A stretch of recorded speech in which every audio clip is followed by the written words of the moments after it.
I'm Ops and you're watching Underground Bunker on Bloodrock Media. Rock on, man! You gotta get schwifty! You gotta get schwifty! It's time to get schwifty! Whoa! You gotta get schwifty! Oh yeah! Take off your pants and your panties! Oh yeah, it's time to get schwifty!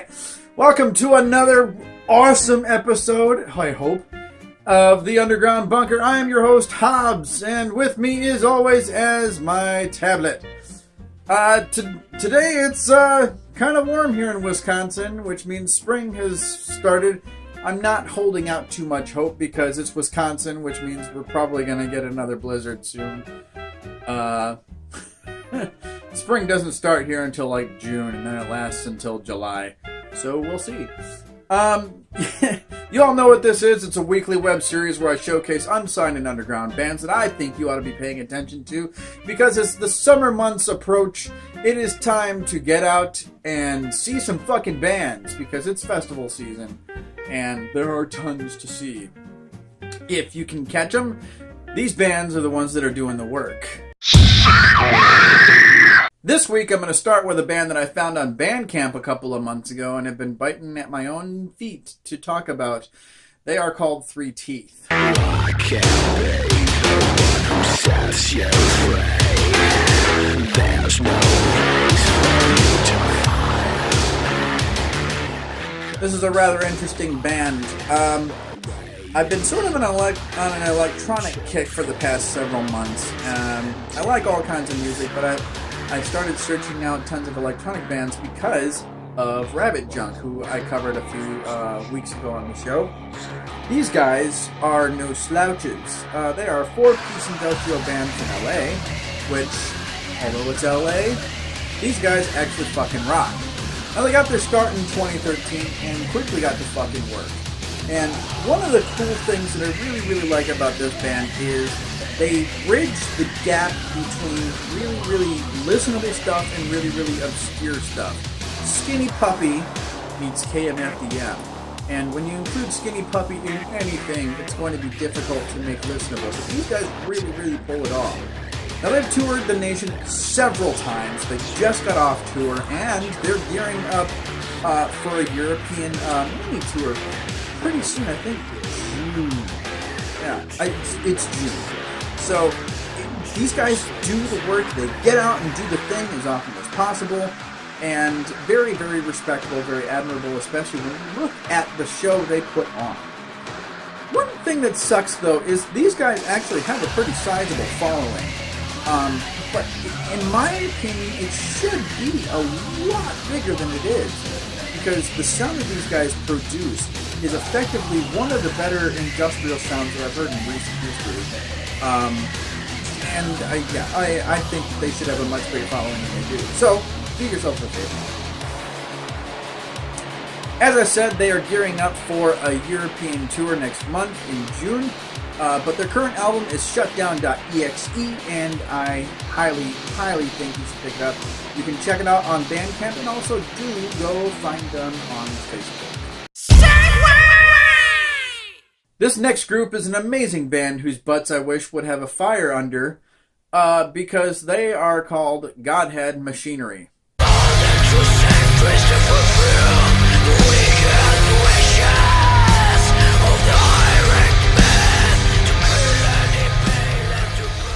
This is a cool video. If you find this video on YouTube, it's actually a 360 video, which, so when you're looking at this on the TV, it's not doing it any justice at all.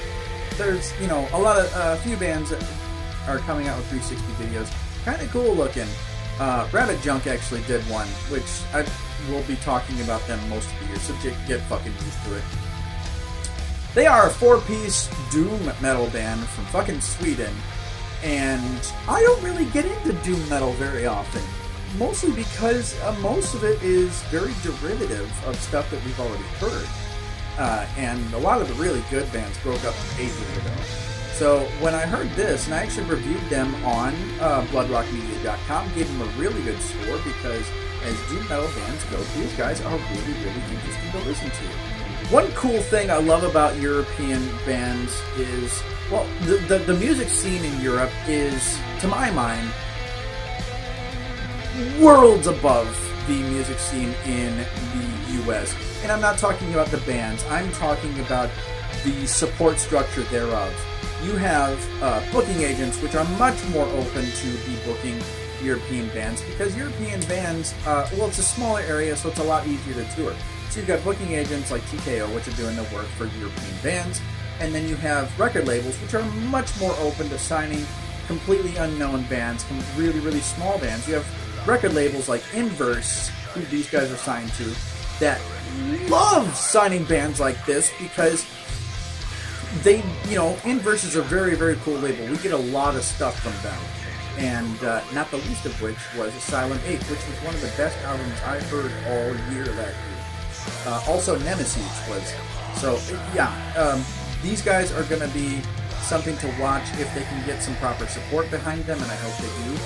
Now, I say derivative, and I don't mean that in a bad way, but a lot of people do it badly. These guys do not, because they do kind of have the derivation of My Dying Bride and kind of old Cradle of Filth, which you don't, I mean, there's a lot of bands that will try to do Cradle of Filth because they grew up on the goth music thing, and you know, Cradle of Filth, it's still doing it to this day, which, you know, is saying something. And Danny, having come from the punks, did an okay job of putting that stuff together. So a lot of bands try to emulate them. These guys do it okay, and then they bring in a little of My Dying Bride, which makes it a lot more, you know, doomy. Considering they've only been around since 2016, these guys have really gotten their butts in gear as far as doing the work on the website and being in constant contact with their fans. I really, really respect that, and I hope they continue that. Given a bit of work and some support behind them, I think they really could do very well in the music industry. That said, I reviewed their album Ouroboros, and on Bloodrock Media, gave it a nice score. It's their current album, and I highly recommend you go find them either on the record label or GodheadMachinery.com.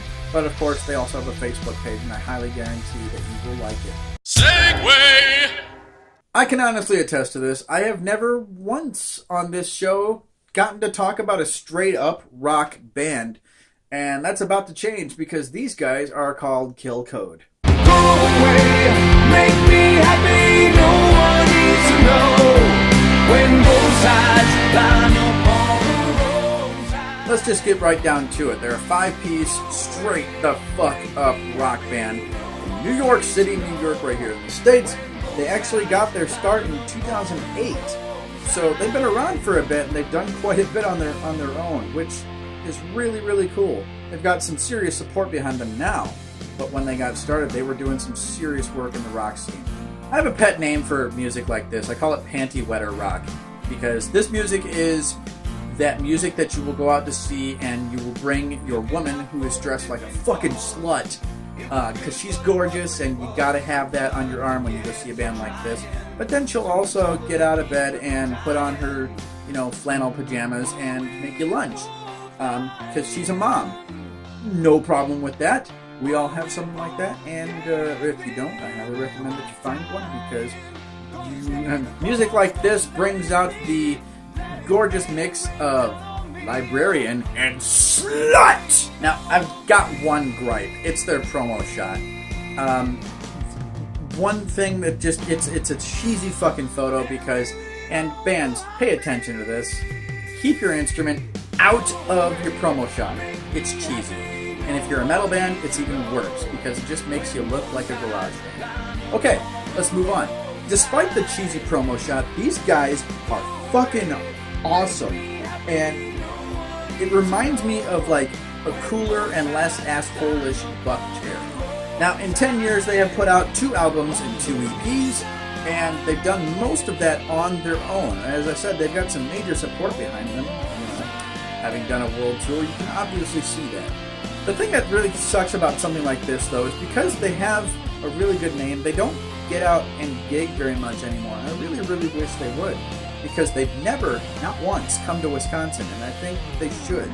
Their current album is called The Answer. It's really good. You can listen to it on their website, or you can check it out anywhere you can find music. I highly recommend that you do.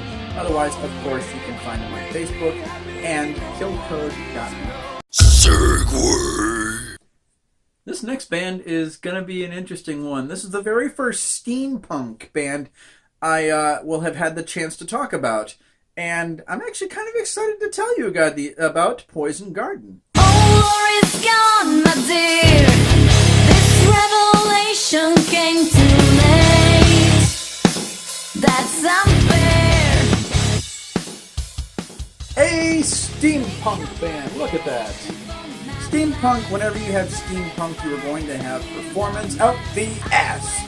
It's kind of like going to Ren Fair, but with more gears and shit on the hands and stuff. And certainly, not so much. Hear ye!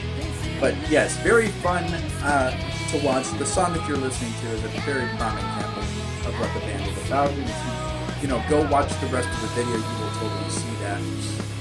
Now, steampunk does not readily come to mind as being from Italy. These guys are 4-piece from Rome, Italy, and they're doing the work. I love bands that are just putting it out there, getting dressed up for the gig, and doing a fucking show.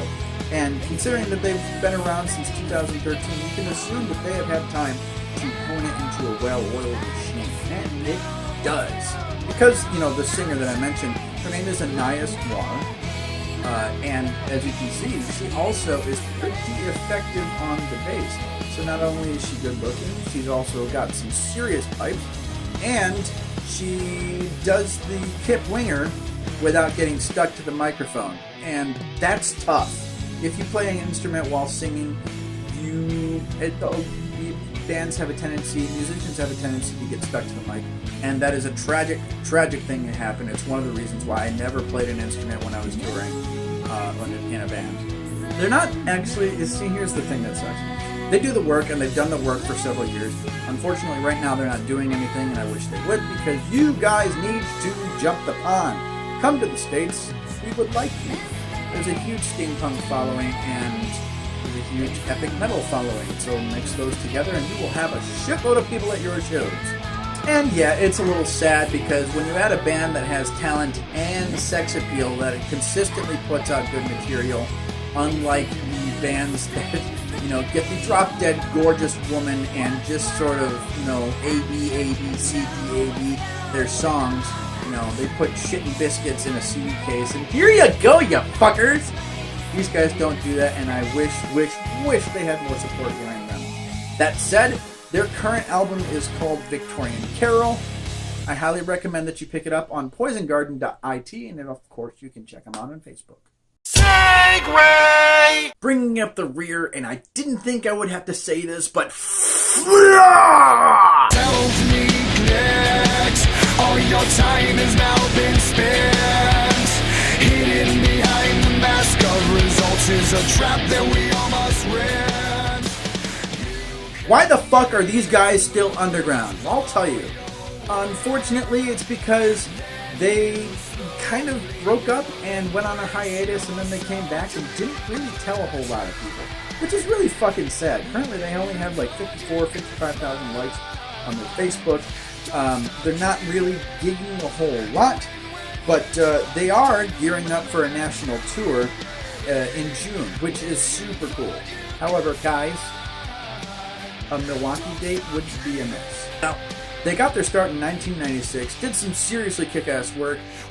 They got one of the cool TV shows back in the day was called Uranium.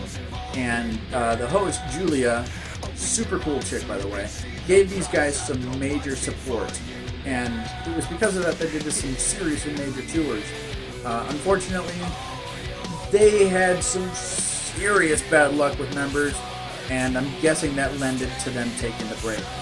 But they're back, and currently they are a 4-piece, and like I said, I still don't know why they're underground. These guys should be doing a lot better than they are right now, considering the sound that they have has been consistent throughout. They have not, unlike some bands that have sort of changed with times, these guys stuck to their guns and have pretty much the same sound as they did when they first started, and as it was when they started, it is still a pretty kick-ass sound. And even though they don't have a huge label behind them, they're putting out an album. They put out one a couple years ago. It's called United We Stand. And as you can hear, it is pretty damn good. You can check them out on FLOOOR, of course, FLOOOR.com, and of course you can check them out on Facebook. I highly recommend you fucking do, because if you don't know what about FLOOOR by this time, what the fuck? That, dear friends, is all the time we have on this episode of The Underground Bunker. I am gonna go enjoy the weather and maybe see a movie, possibly one that apparently is super cool. Certainly going to be better than A Quiet Place. I invite you once again to do check out all the links below. Do like and subscribe. All the bands on this week's episode will be featured on the Spotify playlist, which is super long at this point, so you will not get bored. Also, check out all the Bloodrock links. We have tons of videos, interviews, and all good kind of stuff. Check out the website, and if you have 54 minutes, do check out The Toxic Dream, which is my personal project. It's 54 minutes of fucking metal, and I hope you like it. I will leave you with this remark. As I said, it's getting warm, so there is no excuse you have. You're all going out to the festivals anyway. How about doing yourself a favor and checking out the underground? I am Hobbs, and I literally am out of here!